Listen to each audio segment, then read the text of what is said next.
Assalamualaikum warahmatullahi wabarakatuh. Jumpa lagi di channel saya, Babul Huda Al-Wali. Gimana kabarnya sahabat? Semoga sehat selalu. Semoga dalam lindungan Allah Subhanahu wa taala. Amin ya rabbal alamin.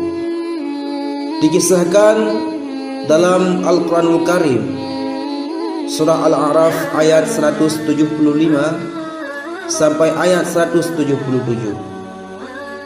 Bal'am bin Ba'ura adalah seorang ulama dari kalangan Bani Israel yang hidup di zaman Nabi Musa alaihi salam.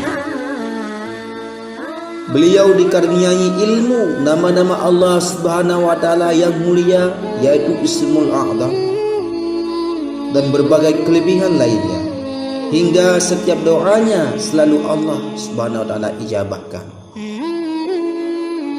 Suatu ketika Nabi Musa alaihi salam dan rombongannya melakukan perjalanan dari Mesir. Beliau singgah di tanah Bani Kan'an, tempat di mana Bal'am tinggal. Melihat kedatangan Nabi Musa alaihi salam bersama orang-orang soleh lainnya, penguasa dan beberapa orang pemuka kabilah merasa terancam kedudukannya. Mereka meminta Bal'am agar mendoakan Nabi Musa alaihi salam dan pengikutnya binasa. Mereka mendatangi Bal'am seraya berkata, "Wahai Bal'am bin Ba'ura, Musa bin Imran telah hadir di tengah-tengah Bani Israel. Kami khawatir kalau mereka akan mengusir kami. Sesungguhnya kami adalah kaummu, wahai Bal'am, dan engkau adalah orang-orang yang terkabul doanya. Keluarlah wahai Bal'am dan berdoalah kepada Tuhanmu agar menimpakan keburukan kepada mereka, yaitu kaum Nabi Musa alaihissalam."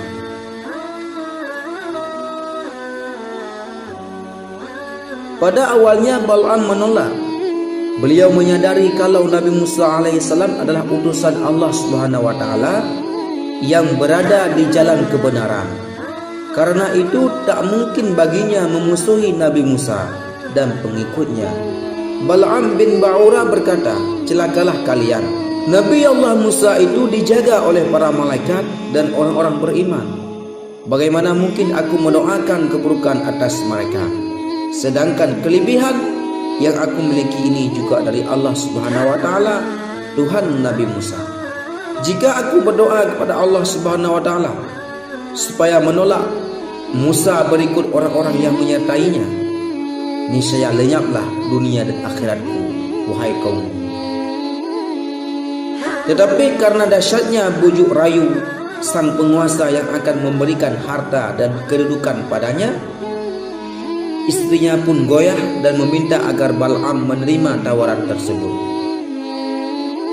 Akhirnya Bal'am bin Ba'ura pun ikut goyah dan tak kuasa menolaknya. Akhirnya Bal'am bin Ba'ura pun bergabung bersama penguasa zalim, sehingga Allah Subhanahu wa taala mencabut semua kemuliaan yang ada padanya. Bal'am bin Ba'ura kemudian menaiki keledainya menuju Bukit Husban, di mana ia dapat melihat Nabi Musa dan pengikutnya. Baru berjalan beberapa langkah, keledainya pun mendorong tak mau jalan. Bal'am pun turun dan memukulnya. Awalnya keledai itu tak mau jalan, tetapi karena dipukul keras, keledai itu pun berdiri.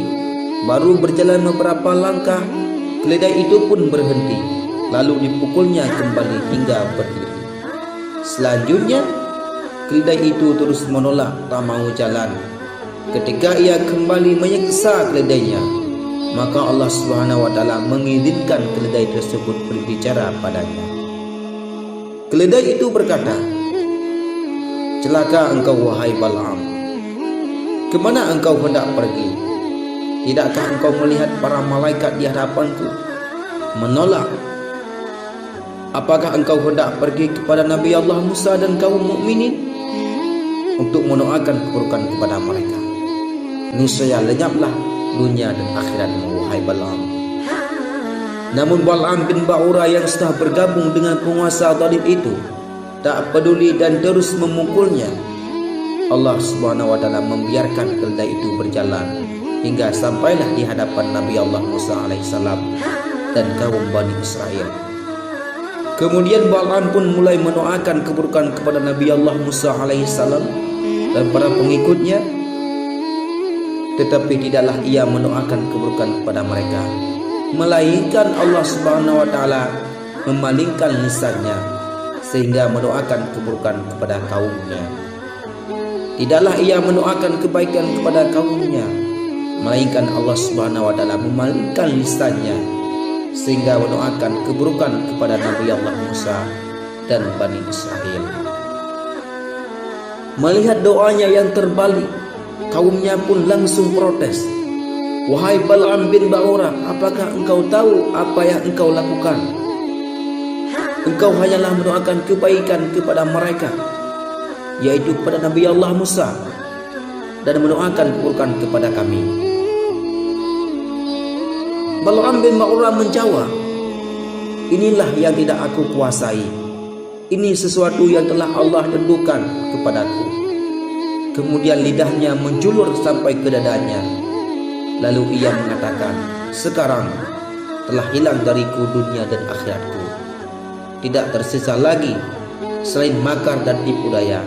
Maka aku akan membuat makar dan tipu daya untuk kalian. Kemudian Allah Subhanahu wa taala menurunkan berbagai macam bencana serta penyakit menular yang menewaskan lebih dari 70.000 orang dan menjadikan lidah Bal'am menjulur seperti seekor anjing.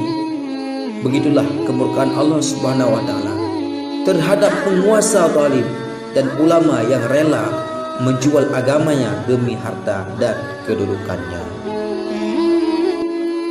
Allah Subhanahu wa taala hinakan mereka seperti seekor anjing yang setia kepada majikannya. Diberi peringatan ataupun tidak, ia akan tetap menjulurkan lidahnya. Begitulah nasib ulama yang rela menjual agamanya demi harta dan jabatan dan orang-orang yang membayarnya. Wahai sahabatku yang mulia oleh Allah Subhanahu wa taala, kisah tersebut Allah Subhanahu wa taala ceritakan dalam kitab sucinya Al-Quranul Karim, surat Al-A'raf ayat 175 sampai ayat 177. Semoga Allah Subhanahu wa taala kuatkan iman Islam kita, bisa istiqamah melaksanakan perintahnya dan menjauhi larangannya hingga wafat dalam keadaan husnul khatimah. Amin ya rabbal alamin. Wallahu a'lam bishawab. Wassalamualaikum warahmatullahi wabarakatuh.